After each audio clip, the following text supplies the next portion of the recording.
One of the most important articles ever written in world history is going to go down as Martin Wallraff's article, Constantine's Devotion to the Sun after 324. And why do I say that? Because Constantine is a pivotal character. And the whitewashing of history that this man was a true Christian because of Eusebius's sycophant description of him has gone down in history as if Eusebius really meant what he was saying. And I just want to throw out this is to all those who believe that you have to believe that Eusebius accepted despite all the things that he knows about, he accepted this man's obvious corruptions that we're going to see here. And instead, what's more likely is he was under terror by Constantine and figured the only way to save Christian history and Christian memory of the past, because this guy is threatening all of it, is to write down exactly the books he did, which were the history of the Christian church, so that if anything happened, this at least had been preserved before this man would literally destroy it by censorship. He could see the writing on the wall. And his strategy, I think, was to outlive him, but at the same time to survive. But people take him as seriously worshiping. Eusebius clearly worships Constantine in his funeral oration for him, his book after Constantine died. He worships him, and he says this man speaks with prophecy. This is what other people would say is being a sycophant. So he either is a sycophant, meaning he's just completely adoring a human being as God, Constantine, or he's saying it for a strategic purpose to preserve the church, because when Constantine dies, then you have Constantine's son, who's more likely more pagan than you can imagine. So if his father is as pagan as we're going to show you, his son has to be of the same ilk. All right. So this article, therefore, is most important because he says, I'm going to put Eusebius to one side and I'm not going to get into any of that issue. Is he a sycophant? Is he true? Whatever. It's not the issue.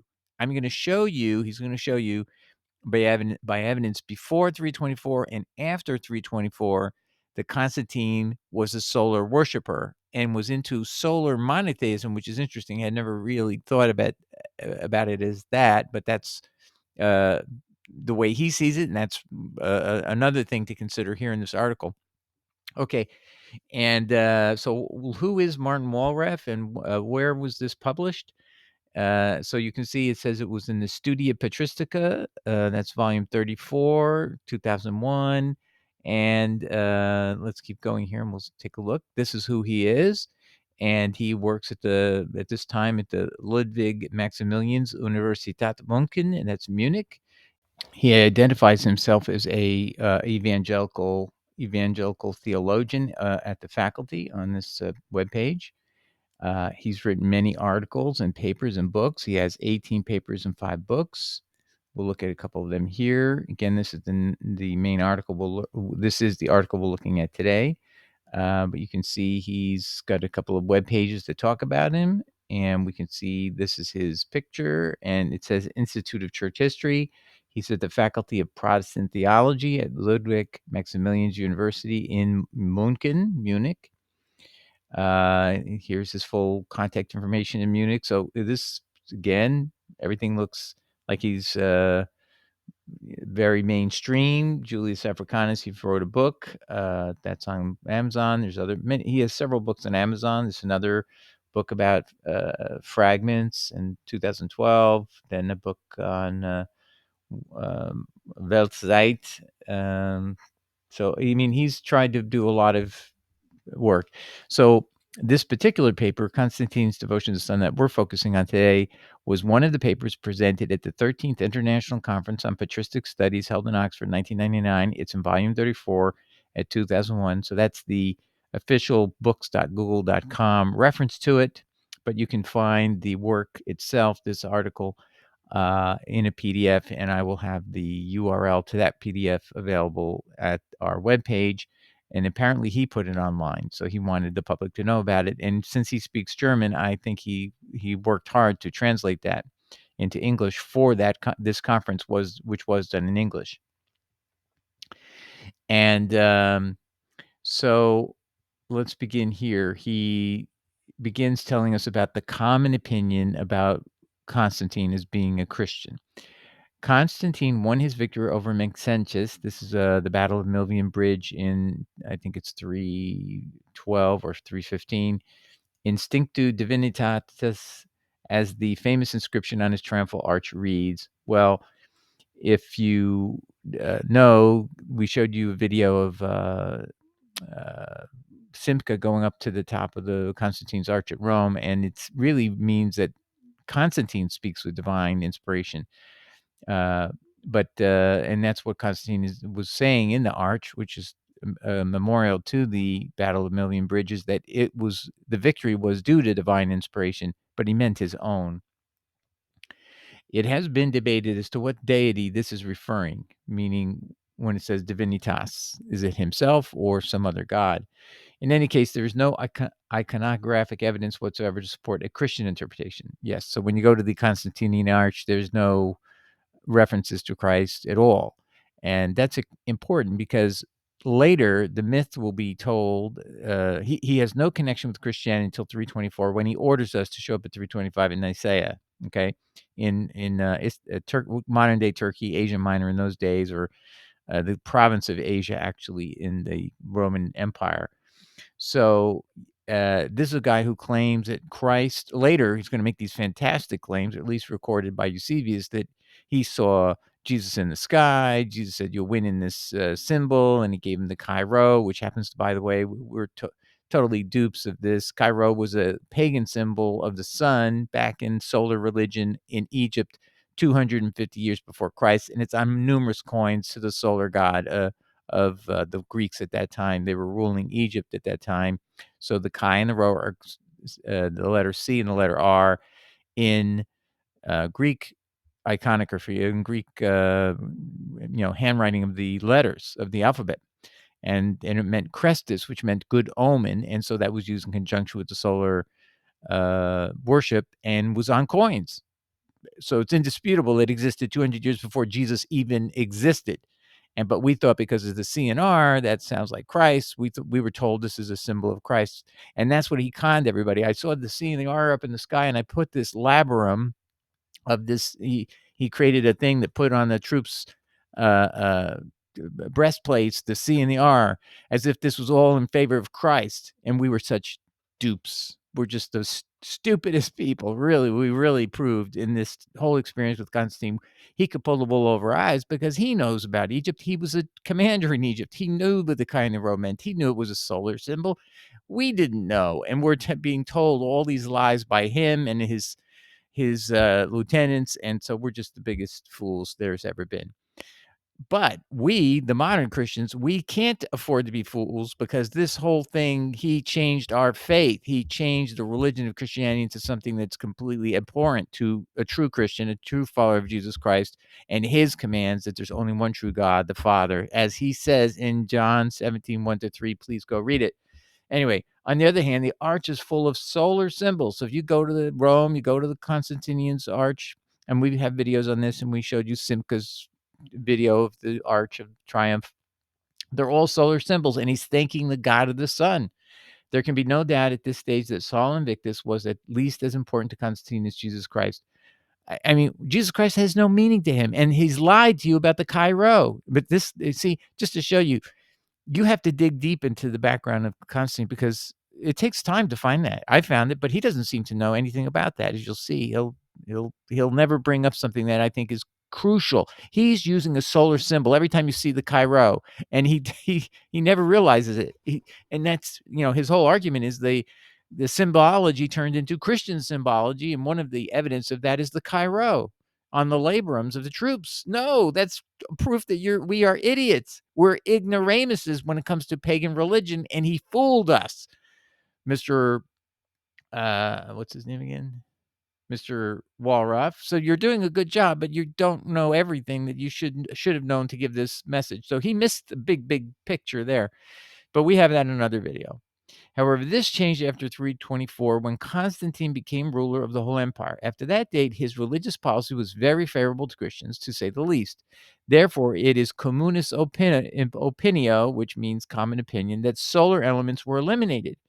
And that's he's right. Is you read Christian history, it whitewashes that from this point forward, at least 1 year before Nicaea, he, meaning Constantine, has nothing to do with solar religion at all. And it's just they're going to do everything they can to whitewash anything after this point.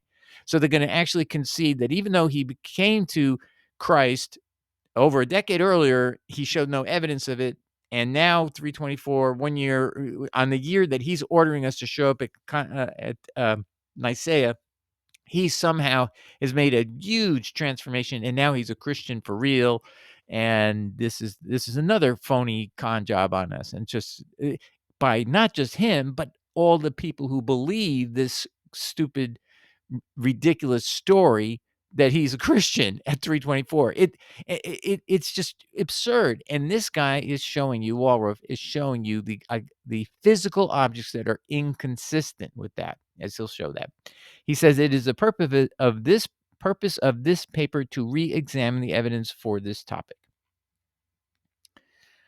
All right. And then he is going to discuss, the most recent authority insisting on this view, which is, I want to make sure we saw this. See, this is footnote 2. So go back here. Footnote 2 is that it's common opinion that the solar elements were eliminated from all of Constantine's statues, coins, all that. It's all gone from 324 on, right?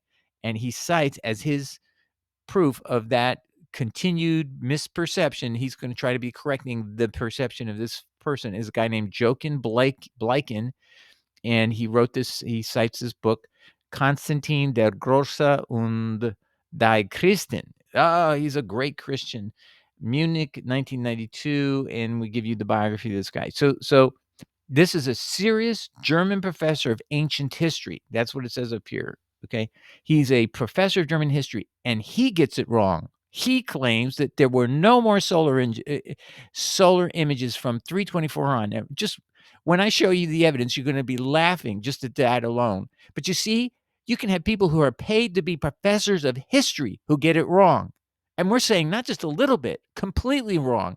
And this guy, Wallraff, let's go back to him, the guy with all these books, he's like coming out there and he's saying, "Hey, you guys have overlooked something." I mean, this is shocking that he's even having to say this in the year 2000 and when was this? When was this done? 2001. And it's still going on today. There's very little correction. His work has not penetrated anybody's history books, that's for sure. So let's keep looking here. Then in the main part of the paper, I will aim, Wallraff says, to draw a careful distinction between two types of material, the archaeological evidence on the one hand and the literary evidence on the other. Well, why does he have to do that? The latter, of course, meaning the literary, consists mainly of the writings of Eusebius of Caesarea. Oh, that's the problem. Eusebius is by all appearances, is a bootlicking sycophant of Constantine. I mean, over the top, worshiping him, claiming he has divine inspiration. I mean, just over the top. And that to me proves he doesn't mean what he's saying. He's a Christian bishop. He can't possibly mean what he's saying. And I think that was his secret message to true Christians. You know, I can't be saying this voluntarily. You have to know I'm doing this to protect my family, my mother, my children. By the way, they were allowed to have children still then. That didn't come until the 600s, by the way. Priests had to be celibate, came much, much later in time.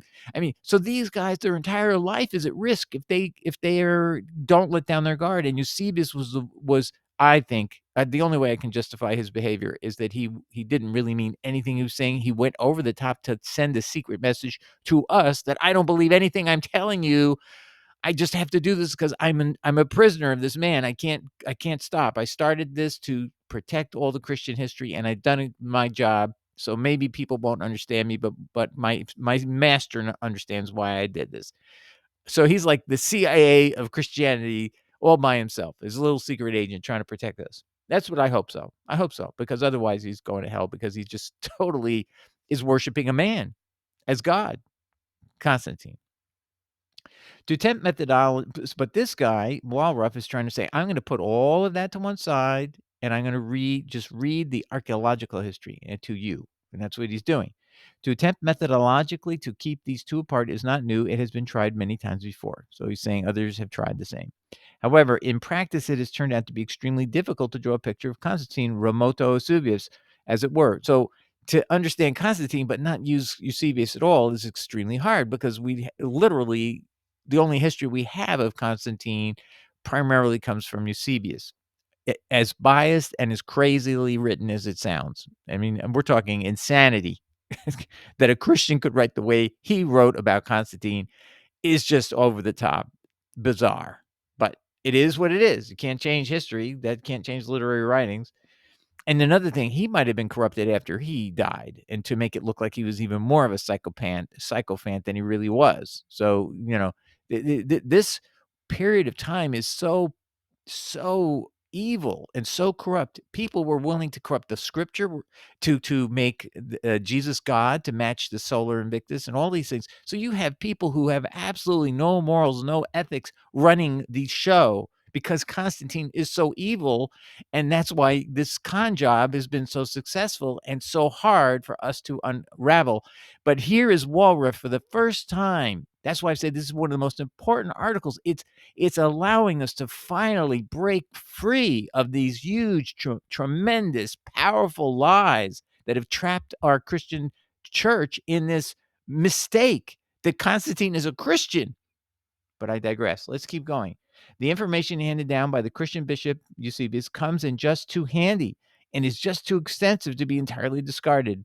As difficult as maintaining both bodies of evidence separate may be in general, however, I think it may be possible in the limited perspective of one particular aspect, the devotion to the sun in this case. So he's saying, hey, look, I don't need to go into anything Constantine Eusebius wrote.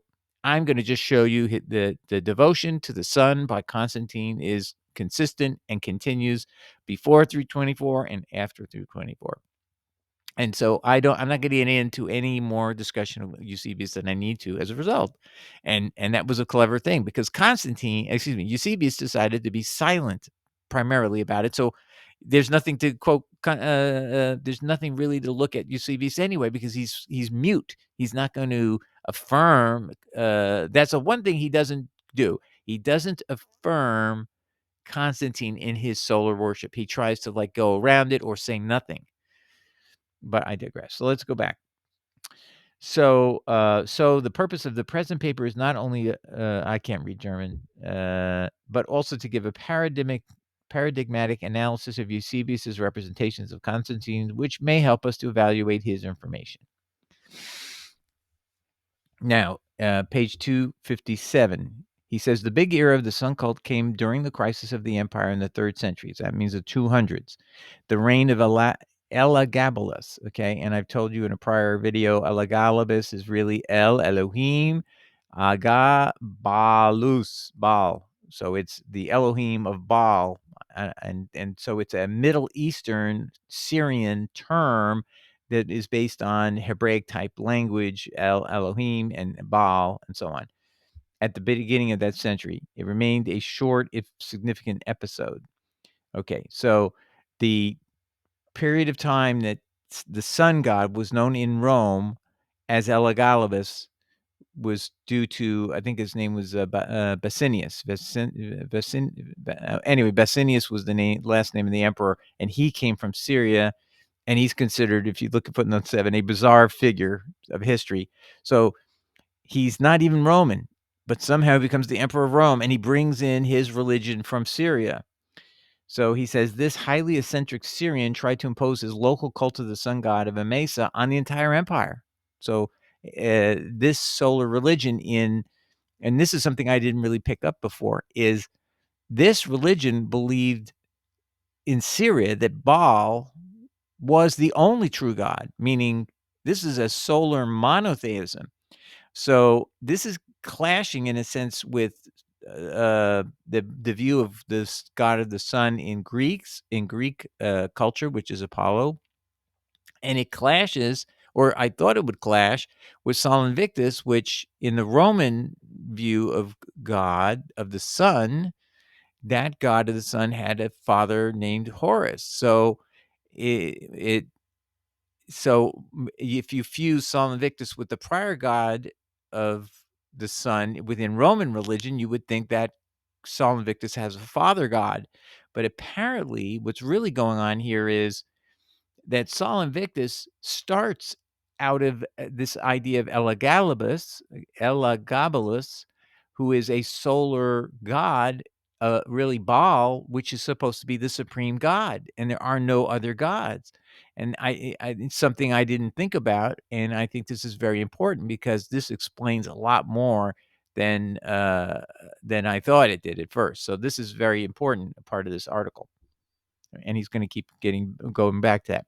So half a century later, Aurelian made another attempt at the same goal. So now Basinius creates this god Elagabalus, but now Aurelian is going to change the name of this god to something the Romans can relate to. Aurelian made another attempt, but in a more sober manner, in a Roman way, as it were, and he had more success. The form in which he introduced the sun cult as the central cult for the empire was that of Sol Invictus. The origins of this particular title are not yet entirely clear. The epithet invincible points in the direction of the military sphere. It seems to be a specific Roman deity, and there's not much evidence of the Oriental origin, which is often claimed in older literature. So, in other words, Aurelian was picking up on the same god before, but it wasn't making a big deal out of it had an Eastern origin, meaning from Syria or from the Middle East, but just sort of took the same god, changed its name to Sol Invictus, and then kind of disconnected it somewhat from the original roots, which were in Syria. Okay. But what I think is Wallraff's point is that it did still have this solar monotheism, meaning the only true God is the God of the sun, and there's no other God than this God. On the contrary, the veneration of the sun was an important element of the religion of the intellectual elite, the Platonist philosophers. The background to this was formed by the metaphysics of light, which played a major role in late antique philosophy. Finally, many of the popular mystery religions tried to integrate the sun in some way. Now, this is very important. This is true in particular for the mysteries of Mithras. The relationship between Mithras and Sol Invictus is very close, and that's correct. When you look into the literature, the Mithras religion, they actually call Mithras Sol Invictus. So they co-opted it or took into their religion that Mithras was really Sol Invictus. So and Mithras was sort of the supreme deity. So now you see this solar monotheism is what's starting to be the perception of people who were in the military in this time period. And Constantine was a general over the military, and they're worshiping a god of the sun, Mithras Sol Invictus. All right. The relationship between Mithras and Sol Invictus is very close, although it never becomes totally transparent. So there's always a little bit of Mithras still there. The original Mithras, which was a Persian god, supreme god. Now you have Sol Invictus, and they're sort of fused, but there's some sort of distinctness there, somewhat. So the Mithras religion did not give up the name Mithras completely. They kept that name and they fused it with Sol Invictus. On the other hand, there are many inscriptions devoting altars Deo Soli Mithrae, so God of the Sun Mithrae, or it was Soli Invicto Mithrae. So again, you have this idea of the god, the invincible son of Mithrae. Okay, so that's definitely some conjoining of the two gods into one god. So it implies an identification of the two gods in one label, though. Okay. On the one hand, there are many inscriptions devoted. Okay, we've already done that. On the other hand, there are representations where the two appear as separate godheads. Okay, so you can have Sol Invictus and Mithrae as separate godheads in certain instances instead of fused into one. So it's still hard to be under. And that's the other thing. The Mithraic religion leaves no writings. It just has statues and names and inscriptions. So it's a very cryptic religion to understand what it was all about. And that's basically because it was a mystery religion. You had to believe in a mystery, whatever it was. but we don't know. So mysterious exactly what it was. This uncertainty may not only be due to our poor knowledge of Mithraism, but may indeed be characteristic of late antique syncretism, meaning coordinating of two religious beliefs at the same time just so they can coexist. The identification of different godheads with the sun god enabled reconciliation of various beliefs under one roof without totally erasing the identities of the individual traditions. Okay, so something that's very important, I think, for Christianity and the Trinity doctrine that would emerge later is what he's saying is you've got the sun god and you've got Mithras. Right now, they're two separate gods, or they start that way. But then, if you can have a godhead in which they both somehow operate under one roof, the godhead of Sol Invicti Mithrae, then you have not totally erased the identity of the God Mithrai. Let's say God Mithrai is the father. I'm just hypothetical. We don't know enough about the Mithraic religion to understand it. So let's say that's the god, father, Mithrai, the Persian god, and then Sol Invictus is looked at as the son of that god. Well, then you have two identities, but you want to believe it's still one god, and so you call it a godhead. And what you've done is you've not totally erased the identity of each of the gods, Mithrai and Sol Invictus, but you have two gods in one godhead. So I don't know if he meant to say this, but this is clearly what is implied by his statements: is that this language, these inscriptions of the name Mithrai and or Mithras and the god Sol Invictus, in the way that they were somehow fused verbally, was to signify a godhead where they were now like a council working together.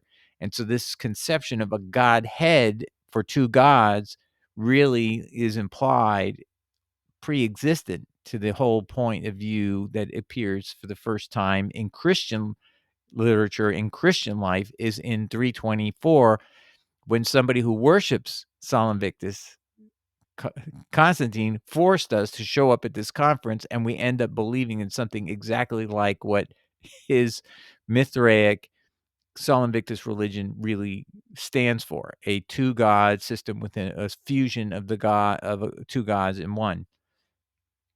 Thus, it allowed a smooth transition from polytheism to monotheism. So that's the interesting thing, is you could believe you were not really believing. This is what he's saying. You could believe that you're really worshiping one God, even though what you really do is you have two gods fused somehow into one Godhead. All right. Okay, that's a repeat of that. Okay. Yeah, I wanted to stress his footnote 10. Again, he's saying that the Mithras had a close identification with Sol Invictus. That is, therefore, an aim to take what originally was Baal, Elagabalus. He became Sol Invictus, and the idea is he's going to become the sole god, and maybe in conjunction with sharing Godhead with Mithras. All this must be borne in mind in order to understand the attractiveness of solar monotheism. For emperors like Aurelian, okay, so after Basinius came Aurelian, and he changed it from Elagabalus to Sol Invictus for the first time, and a half a century later by Constantine. And so what Wallraff is suggesting is we are moving towards solar monotheism with these emperors of Rome. What these two emperors have in common is the fact that both attempted to integrate the religion of the whole empire under the umbrella of the cult of the sun. Okay, stop. So that's a big deal. The Roman pagan religion was like many, many gods. You have a council of gods, and they all live at Mount Olympus. And what these emperors are doing are trying to limit it to one god, the god of the sun in the sky. And what Constantine's plan is, we'll see, is he wants people to worship this god of the sun, and then he's going to supplant that image in their minds with himself and depict himself as God Apollo in a statue in Constantinople, which we've talked about before, but we'll get into it in this article. So I'm going to take a stop for a minute, and we'll come right back. Okay, so let's keep going here. The difference between the two, however, was their attitude towards Christianity. So Aurelian and Constantine had totally different views. Aurelian was completely engaged with Sol Invictus, and Constantine basically tries to co-opt and bring Christianity into the same fold. Whereas to Aurelian, Christianity was a marginal. Whereas to Aurelian, Christianity was a marginal issue to which he did not devote much attention. Constantine was very aware of Christianity's significance right from the beginning of his reign.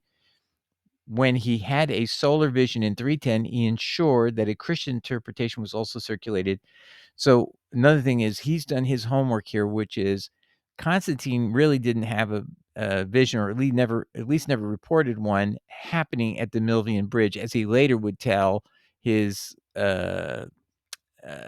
Eusebius. Okay, so that's just something that's very belated, because actually there are publications of two stories at the time of the of 310 AD, where it's being circulated. He's had a vision of Apollo, but at the same time, another story, and I'm not clear it's literary, meaning is it really in a written form? But we're going to go with whatever Wallraff's saying here is. There was a secondary story that he also made sure was circulated as a Christian story as well. So this is in 310, 2 years before the Milvian Bridge, at least. So we'll keep going. Let's just see here. In 310, as I mentioned above, the triumphal arch in Rome shows an extensive use of solar symbols. On the east side, there's a representation of the rising sun god. The most characteristic feature which links the emperors in particular to the sun is the use of the nimbus. That means the glowing thing around the head, the halos. That comes out of the solar religion, and I think everybody knows that it was never used in Christian art until you get the solar religion, and then we picked up on used what came right out of solar religion. Uh, okay, is the use of the nimbus behind the emperor's head. So the solar, the halos. In this case, there is no concrete disposition for Christian interpretation. Okay, so when you look at the Arch of Constantine at Rome, there's no way you can interpret anything on the arch as Christian at all, despite allegedly this is a commemoration of a battle won because of the Cairo, the CR in the sky, supposedly about Jesus. Okay. However, it is not excluded, meaning it's possible. And certainly the formulation instinctu divinatas is deliberately open and diffuse. Well, no, not really. It's saying it's this at the top of the arch. It has this thing, what he's talking about. And it really is implying that the person who's standing on a chariot at the top of the arch, which no longer is there, but was put away in a museum, is the person who has divine inspiration. And when you look at it, it was an image of Constantine is riding this chariot. And he's acting out the role of Sol Invictus, who's always usually depicted in art as running a chariot. And then I included footnote 11. Wise has shown that in all likelihood there was one vision only. The pagan and the Christian sources both refer to the same event in 310 AD. So if you look carefully, what he's doing is the Christian sources are all from post Nicaea. Lactantius' source, in theory, Lactantius was told about this vision prior to 324, but he doesn't tell anybody about it until after 324. So it really is questionable when he really learned about it. And then Eusebius only hears about it and reports about it after 324, after after Nicaea. But the point is that when you combine the pagan source, which really was published around 310 AD, and it was only about Apollo, and then you look at the Christian sources, which are after the Milvian Bridge and after he's ordering Christians to show up at Nicaea. Now he's trying to put a Christian spin on it. Well, that just shows you he's not being honest, and why people report it this way. It just should be it's let's go back. How's it called? He said a Christian interpretation also was circulated. I'm sorry, there's no way to reconcile Apollo with the Christ, but that's what we're supposed to believe, that that even though he first records it as Apollo, we're supposed to still believe it could be interpreted over a decade and a half later as something about Christ. Don't we see the obvious special pleading, meaning you make up something after the fact to get this other group of people, the Christians, to follow you, and you're going to tell them something that you published a story about, and your military adjutant published a story that you said it was from Apollo in 310 AD, and now you want to tell everybody in the 320s that it was from Christ? I mean, it's just such obvious dishonest propaganda that he doesn't call it out. That's all I'm just going to say. It's just dishonest propaganda that he's talking about. All right, let's go. And the nimbus. I just want you to know, a nimbus is a luminous cloud or halo surrounding a supernatural being or a saint. Okay, so that's very common in Christian art, and that comes right out of solar religion. So it did not exist prior to Constantine. All right. So let me adduce, he says, some further evidence to illustrate the profile of Constantine's religious policy between 312 and 324. There is, of course, the well-known Tichenum silver coin of 315 with the small Christogram on a soldier's helmet. Is it really a Christogram? We'll see in a minute. It is justly famous because it is the first instance of the use of the Christian symbol of a Christian symbol in an official imperial propaganda, but one must not lose sight of the correlation. Alongside this one coin displaying a Christian background, there are a large number of Saul coins where the emperor and the sun god are represented as companions. And then it says, this is not new, but it sometimes tends to fall into oblivion. Therefore, Blyken justly draws our attention to it. Okay, so now let's take a look at this Tichenum coin. So it says here on the left, this is the coin on the right. The first instance of a Chi Rho on a coin of Constantine is on a rare silver medallion issued by Tichenum in 315. Eusebius even stated that Constantine, quote, was in the habit of wearing on his helmet the Chi Rho at a later period. Okay, so when you look at that and you go, oh my gosh, that's used by the Catholic Church, so that clearly means it was a Christian symbol. Do you see this symbol here? Okay.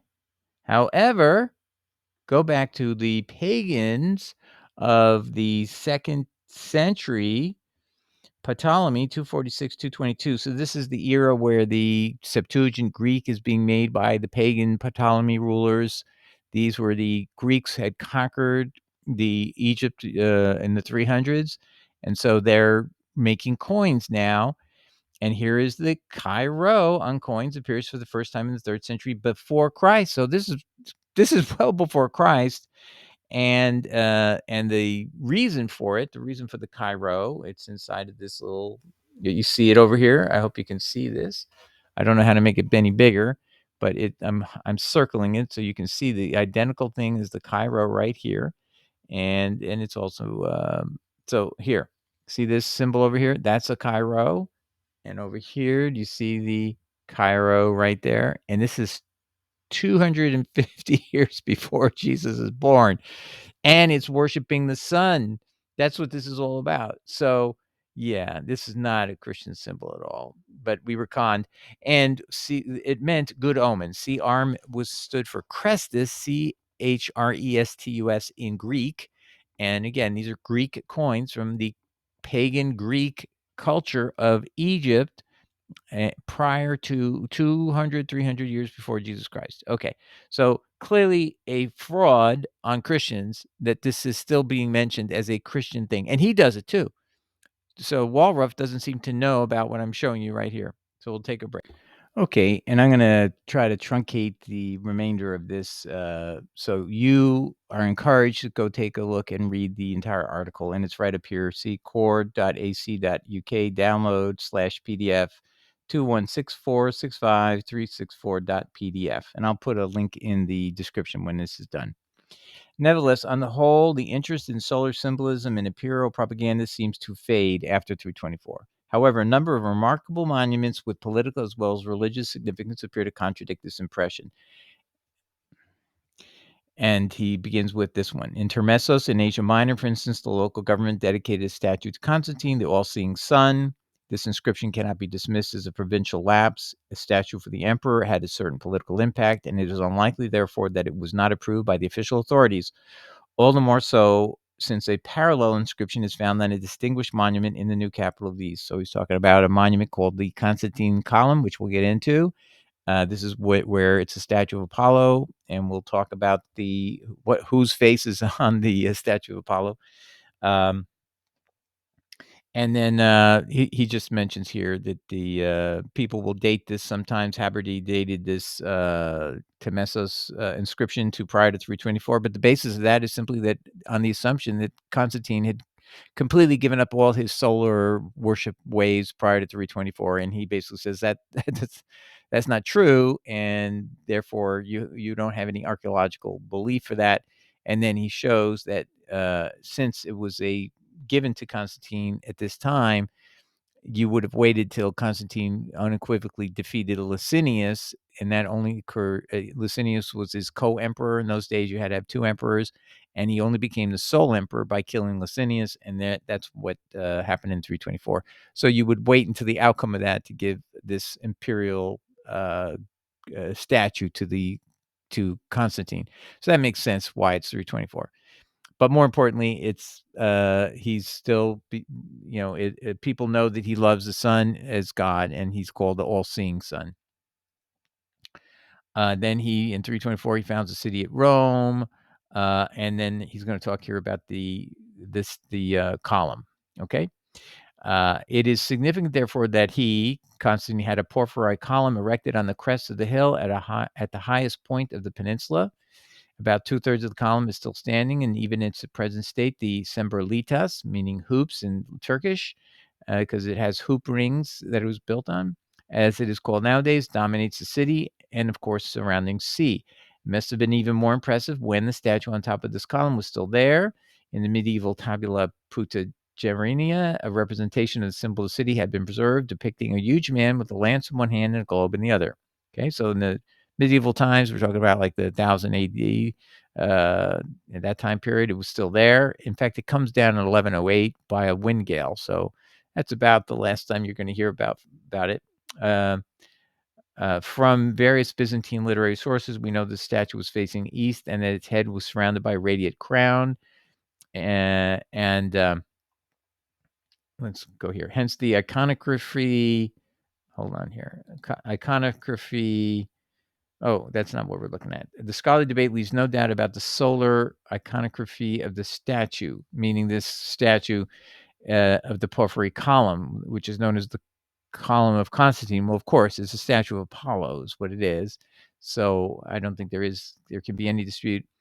And the other thing is the fact that it had a radiant crown and those kind of things is summarized in a book from 328 AD called Chronicon Paschali, he cites. So this was very clearly up early in the Constantine's Constantinople. And it seems to be that he's saying it was built in 324. This page leads me to believe that's what he understands.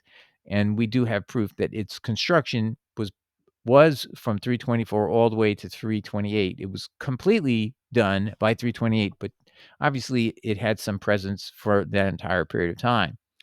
And that means in 325, it already had 2 years of construction by the time all the Nicene delegates have to walk through Constantinople and go 43 miles further on to Nicaea. Then he says the statue of the image of this Constantine Column, it's little doubt that we are dealing with a representation of Helios, another name for Apollo, or Sol Invictus. Both are gods of the sun god. The original inscription on the column has been preserved in literary sources as well, and it confirms this identification. It reads very much like the above-mentioned inscription of Termessos for Constantine, who is shining like the sun. So that's on that column. And in this way, the old Byzantium became the new city of Constantine, but at the same time, it also became the new city of the imperial sun. The statue certainly asserts a political claim, the claim of the emperor to see everything and to rule over everything like the sun. So, by the way people are talking is they understood that he is the image of this statue. And this statue is the god Apollo, by the way. He even says so. It's a representation of Apollo. So Constantine is depicting himself as Apollo.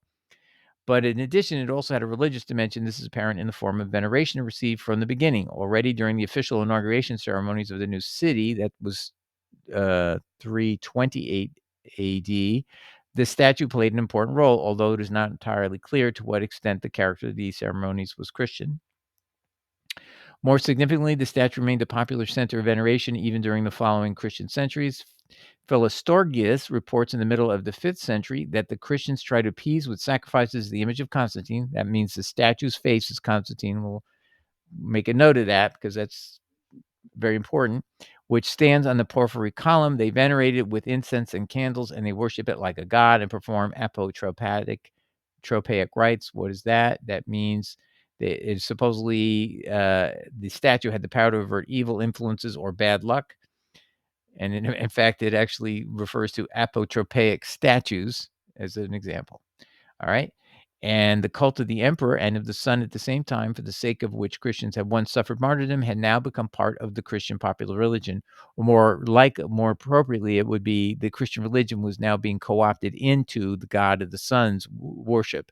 And we were being led to do exactly what these people were doing. They were venerating the god Apollo in the image of Constantine, and thinking they could do this within the Christian religion, which is exactly what Constantine was hoping to get in his lifetime. And I put in here, the aim of Constantine all along was to co-opt us. So we're not co-opting him. He's co-opting us into his solar religion. That's what's happening. And I do want to show you something. I'm going to skip ahead here to here. So this is in the religious policy of Constantine, and it's going to mention the statue is of Constantine. In commemoration of the in November 328, the dedication of the city. In commemoration, he had a statue of there was a column made of porphyry where he placed a golden statue of Apollo. Well, this was done way back in 324, but anyway, whatever. The statue of Apollo with the face of Constantine looking toward the sun. So when you look east, you're looking towards where the sun rises. So that's why it's looking east. So that's in this religious policies of Constantine article of Wikipedia. We're going to see one more reference to it where it's actually mentioned. Okay, so by the way, it did had major construction work began between the years 324 and 330. So it was under construction for at least 2 years by the time of Nicaea, the Nicene Conference, and also well before Constantine's death in 337 AD. And here's what I wanted to read you. Socrates Scholasticus, an ecclesiastical historian writing in the 5th century, tells us that the statue on top of the column was of Constantine. This is in his work, Ecclesiastical History 1.17.8. It is this same author, Socrates Scholasticus, who also states that the column had a relic of the true cross of Christ underneath it, as if that would cure the fact that this is an image of Apollo and has the image of Constantine as the face of it, all built 324 to 328. Did he ever stop any of this? Did he ever say, hey, let's take my face off there? I'm a Christian. I'm ashamed to associate myself as a pagan god. No. Did the Christians say anything? No. In fact, our Christians, well, we'll see. They don't even mention this in history. They just think if we ignore it, it'll go away, which frankly is what's really happened. Here's what happens. Page 267 of Wallraff's article. It says, and thirdly, where even a mere description was too offensive for Christian readers. So sometimes what he's pointing out is Eusebius, who has to refer to things that are pagan, he'll just give a very succinct description that doesn't tell you that it's a pagan image that you're looking at. But when it's what he's saying is when it's just absolutely too offensive to even mention to Christians who would go apoplectic and go, who is this guy that was our emperor? He leaves it out completely. He passed over it in silence. This is the case with the column with the Helios, the god of Apollo statue on top. If he knew Constantinople, if Eusebius knew Constantinople, which he certainly did, he must have known this statue as well. However, it is not mentioned in his writings. So he chose silence, which is what? Silence works as censorship. And now you have all the Christian writers today will act like we don't have to mention anything about this statue of Apollo being Constantine. You know why? Because we were never told by Eusebius about it, so we're just going to ignore it. It doesn't work that way, buddies. God's going to hold you all accountable for not disclosing to Christians that Constantine was a fraud. That's my view, because of what his influence over Christianity turned out to be. So then he has his closing remarks here, and I'll kind of let you read it, but he's going to say, is the traditional picture which presents Constantine as the first Christian emperor incorrect? Um, and then there's a number of facts which at first seem to contradict this picture. Now, this is important, and I think he downplays this too much. Within a few days, Constantine had himself baptized. Within a few days of death, he's going to die. And he also had the coin struck where he is represented as a sun god. Did you know? Do you guys all know this? Do you professors of history who ignore that Constantine was, you'll tell us all day long he got baptized, but you don't tell us he had his coin struck, making with himself as God the Son, as the sun god. Why don't you do that? These were on orders of Constantine to do the coin. So Wallraff says, what does that mean? Was he a schizoid person, or did his different ministers and advisors act independently because the old emperor was no longer able to coordinate his policy? So the point is they can't stop him from doing the coin thing, but they can make him get baptized. And so if they do that, then he's saying, are they doing this, forcing him into these things, even though he's completely pagan? He thinks he's God the Son. In fact, the statue out there on the forum at Constantinople shows him as God the Son. That's the face of Constantine on that column. So what's disappointing, frankly, is in the end, he says, we can probably assume correctly that he considered himself a Christian, but what he understood by Christianity was quite different from what we understand, and from what even the contemporary theologians understood by Christianity. I'm sorry, the guy's a complete fraud, Wallraff. Complete fraud. I mean, he's on his deathbed. He's telling them the same thing. I'm not your uh, your guy. I'm God the Son, and that's why that statue's out there. And you should be worshiping me as God the Son. And I believe that they baptized him probably when he was dead. That's, some people say that, by the way, and it really makes sense. I don't think he would have wanted to be baptized as a Christian, but the myth has to go on, and so we tell half the story. We'll tell people of the baptism, which is maybe not voluntary, and we ignore the fact that he struck a coin he had a coin struck at his death that he was God the Son. I mean, come on. What more do you want?